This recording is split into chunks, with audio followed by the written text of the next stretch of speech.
Tonight, an update on Three Rivers Ambulance Authority, slow response times and staff shortages. In July, the agency was still not hitting required response times, and the agency issued its contractor another fine.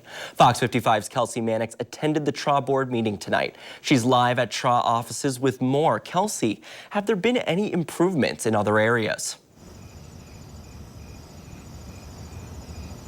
Well, Nico, TRAA says there's been about 72% compliance in their response times in the month of July, and they need to be at 90%. Now, over the past year and a half, they say the average response times in non-compliant months has been about 6 minutes and 25 seconds. But on a positive note, TRAA is seeing improvements in recruiting. But at this meeting, they emphasized this will not be a quick fix. So TRAA is going to see different ways they can bring in more people and keep the employees they already have.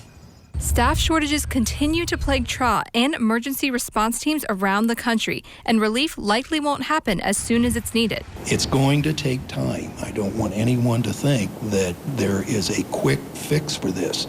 This is not just a Fort Wayne issue. One contributing factor is the pay. Medics are not paid what they deserve and what they should be paid. TRAA's starting wage for EMTs is $14.75 per hour, while paramedics start at $19 per hour.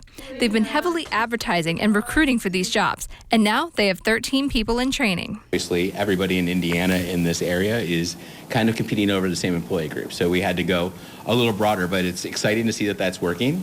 Their contractor has been fined $660,000 since last August for not being in compliance for response times.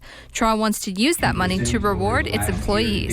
Is there a way that we can get those fines back to the workforce to help retain the workforce? But there's been no decision on how that can occur yet. TRAA has also started its tiered system with 2 different response categories, advanced and basic life support. The difference is that BLS has the ability to really stabilize and then move quickly, where I would say ALS has more ability and more options, right? They can start IVs, they can give medications, as we said. So they have some more options, allow them a little more time for treatment. Separating these responses will also allow employees more time to take care of everything they need to before their next call. You have to take the patient to a hospital, you drop the patient off at the hospital, you have to have some amount of time to do your charting.